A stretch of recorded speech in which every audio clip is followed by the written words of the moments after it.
विकराल आने वाला है और होने वाला भी है।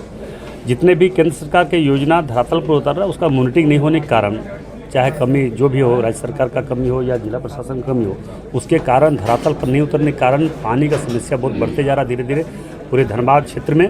और धनबाद क्षेत्र खनन क्षेत्र है, कोल बेरिंग क्षेत्र है। कोल बेरिंग क्षेत्र में उत्खनन होने के बाद वाटर लेवल नीचे चले जा रहा है। जो भी केंद्र सरकार की योजना है अभी तक पूरी भी नहीं हुई है।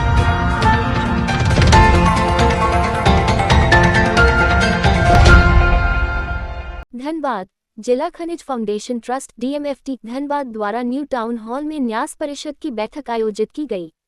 बैठक में धनबाद उपायुक्त माधवी मिश्रा, नगर आयुक्त रविराज शर्मा, सिटी SP अजित कुमार, धनबाद सांसद गुल्लू महतो, गिरिडीह सांसद चंद्र प्रकाश चौधरी, धनबाद विधायक राज सिन्हा, बागमारा विधायक शरद महतो, झरिया विधायक रागिनी सिंह, टुंडी विधायक मथुरा प्रसाद महतो, सिंदरी विधायक चंद्रदेव महतो, निरसा विधायक अरूप चैटर्जी समेत जिला प्रशासन के कई वरिष्ठ अधिकारी, पंचायत सचिव और मुखिया उपस्थित रहे।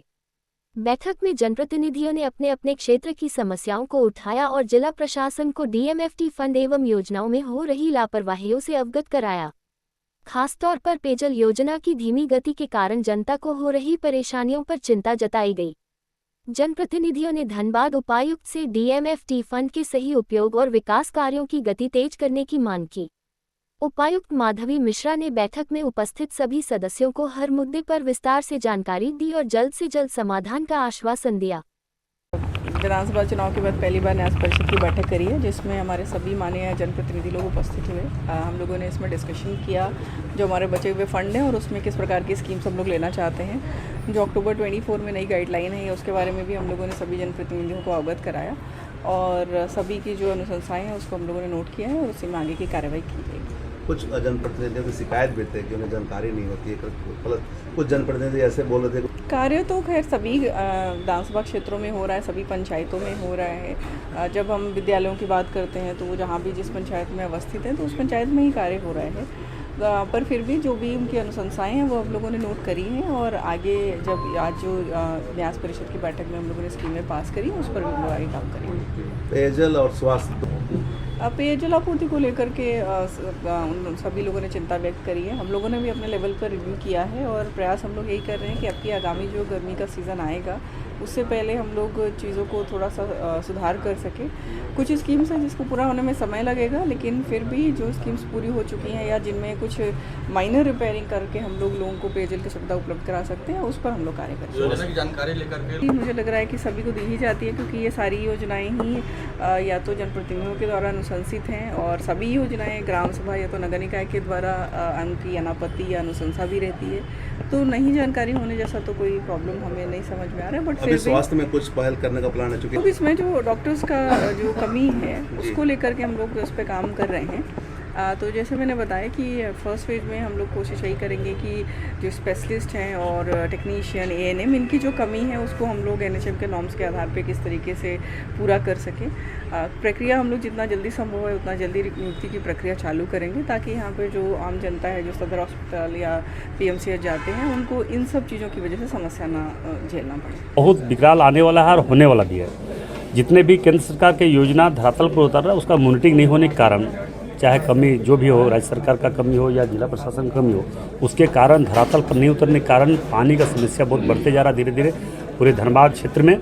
और धनबाद क्षेत्र खनन क्षेत्र है, कोल बेरिंग क्षेत्र है। कोल बेरिंग क्षेत्र में उत्खनन होने के बाद वाटर लेवल नीचे चले जा रहा है। जो भी केंद्र सरकार की योजना है अभी तक पूरी भी नहीं हुई है तो पानी का समस्या तो होने जा रहा है। मोदी जी तो चाह ही रहे हैं कि घर घर हम नल जल के माध्यम से नल जल दें, मगर उसका क्रियान्वयन अच्छे से नहीं हो रहा है। दादा सुरंगा में रैयतों की जो समस्या सरकार अगर जिला प्रशासन अगर कार्रवाई नहीं करती है तो इसका जोरदार आंदोलन होगा। इसका जवाब दे जिला प्रशासन उसको बंद कराने के लिए हम अभी बोले हैं DC मैडम को, उसको बंद होगा हर हाल में। स्वास्थ्य की समस्या से लोग बहुत स्वास्थ्य की समस्या से सारे समस्या है। आज 5 सालों में लगातार बहुत समस्या है। हमारे जनप्रतिनिधि हैं, मुखिया हैं और हमारे जिला परिषद या हमारे माननीय विधायक और सांसद सभी लोगों ने काफ़ी जोर दिया कि DMFT फंड का सदुपयोग होना चाहिए और जो भी योजना पूर्व में लिया गया है वह योजना पूर्ण क्यों नहीं हो पाया, किन कारणों से नहीं हो पाया, तो वैसे लोगों पर क्या कार्रवाई होना चाहिए, क्या कार्रवाई हुआ, इसके बारे में पूरी जानकारी हम लोगों को जनप्रतिनिधि को मिलना चाहिए। शिकायतें हैं लेकिन फिर भी हमारा फंड है, हम उसको सही ढंग से उसको धरातल पर उतारे, इसके लिए हम लोगों को प्रयास करना चाहिए। खरखरी वाले मामले में अभी क्या कुछ काम हो गए हैं, क्या आप चाह रहे हैं? देखिए, मैंने पहले ही कहा कि जो फॉर्मेलिटीज़ हैं, जो वहाँ के विस्थापित हैं, उनकी समस्याओं को बीसीसीएल कंपनी सुने, जिला प्रशासन सुने और लोगों पर सामंजस्य बनाकर, क्योंकि कोई भी प्रोजेक्ट आता है तो वहाँ के कितने लोग विस्थापित हुए, कितने लोगों को रोज़गार देना है, कितने लोगों को मुआवजा देना है, जो सारी प्रक्रिया है, फॉरेस्ट क्लियरेंस है, इन्वायरमेंट क्लियरेंस है, जो सारी प्रक्रिया हैं पूरी करें, क्योंकि प्रोजेक्ट बनने के बाद उसके बाद क्या इफेक्ट पड़ेगा उसका एनालिसिस, अभी सीएमपीडीआई का कोई रिपोर्ट नहीं आया, कुछ भी नहीं आया और इसके चलते ग्रामीणों में आक्रोश है। लोग चाहते हैं कि उनको उनका राइट और उनका जो अधिकार है वो मिले। आप उनको आप लोग रहें। नहीं, ग्रीवांसेस ये है जो भी डीएमएफटी से फंड से काम हो रही है उसका हम लोग कोई आकलन नहीं कर पा रहे हैं। मतलब एक तो एक्शन टेकन रिपोर्ट हम समझते हैं जो होना चाहिए, जो ये मुद्दे उठाए गए थे और ये मुद्दे हुए, जो भी काम की प्रगति है वो भी होना चाहिए। द्वितीय है जो क्वालिटी, एक बहुत बड़ा इशू है। लोग 30%, 35% बिलों में चल जा रहे हैं और उसके बाद काम की जो क्वालिटी है वो काफ़ी ख़राब हो रही है। तो ये भी एक मुद्दा है, हमको लगता है जो डिस्ट्रिक्ट एडमिनिस्ट्रेशन को देखना चाहिए। थर्ड है, हमने कहा इको टूरिज़्म, चूँकि पोल्यूशन एक मेजर प्रॉब्लम है। हम माइथन में टूरिज़्म को डेवलपमेंट करने के लिए फॉरेस्ट विभाग के द्वारा इको टूरिज़्म पार्क और सारे जलाशयों को अच्छी से नापी करके उसको फिर से रिनोवेशन करना, ताकि वाटर की जो संरक्षण है, पानी की जो संरक्षण है वो अच्छे तरीके से किया जा सके। चुनाव में भी आपने कई तरह के वादे किए थे पेयजल को लेकर ही। सा गोविंदपुर जलापूर्ति योजना की 7 साल हो गई, 2017 में सैंक्शन किए थे जब हम एमएलए थे, लेकिन अभी तक उसकी प्रगति 50% भी नहीं हुई।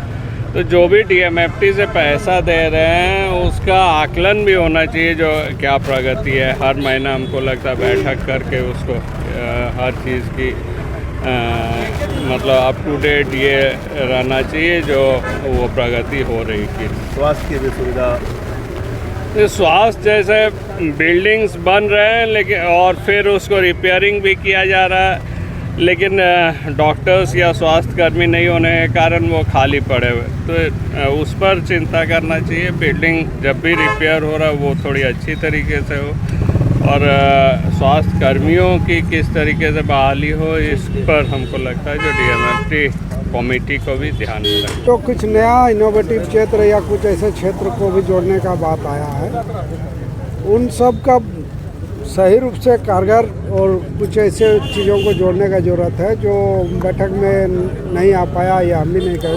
क्योंकि एजुकेशन का क्षेत्र में तो काम हो रहा है, लेकिन अभी हम लोग विशेष करके ग्रामीण क्षेत्र में देख रहे हैं, हर एक पंचायत में बच्चे लोग ग्रुप बना करके तैयारी करते हैं। कहीं ना कहीं किसी का घर में किसी का यदि सरकारी कोई ऐसा उपलब्ध हो तो उस पर बैठ करके तैयारी कर रहे हैं। ये हर गांव या पंचायत स्तर पर हो रहा है। तो इसको और ज़्यादा बढ़ाने के लिए लोगों में शिक्षा का जागरूकता बढ़ा है, तैयारी कर रहे हैं। तो पंचायत स्तर पर यदि हम लोग लाइब्रेरी दे सकें जहाँ बच्चे बैठ के तैयारी करें तो हमको लगता है कि उस दिशा में और आगे बढ़ा जाएगा और लोग रोजी रोजगार का ही में भी करेंगे। वो एक इन्फॉर्मेशन सेंटर के रूप में भी काम कर सकता है। इसके अलावा और कई योजनाएं हैं जिनको होना चाहिए था। सिंदरी नगर में समस्या आपके विधानसभा में सबसे ज़्यादा है, आपने भी वादा किया। उसमें जो योजना का हम चुनाव में वादा किए थे उसमें था निरसा गोविंदपुर जलापूर्ति योजना को चालू करा करके हर घर नल योजना को करने का। तो उसमें वो योजना चालू हो चुका है, काम हो रहा है वो, लेकिन धरातल पर पूरा तरह से या घरों में पानी आने में हमको लगता है कि 1.5 से 2 साल लग जाएगा। लेकिन योजना पर काम हो रहा है। तब तक या तत्काल अभी जो संकट है जल का, पेयजल का, उसके लिए जो पहले से साधन है उन साधनों को सुचारू करने का ज़रूरत है। चापाकल ख़राब है तो चापाकल को दुरुस्त करने का ज़रूरत है। जहाँ पाइपलाइन है अवेलेबल हो, कितना पानी पहुँच पा रहा है उसको देखने का ज़रूरत है कि यदि कहीं नहीं पहुँच पा रहा है तो कैसे पहुँचे।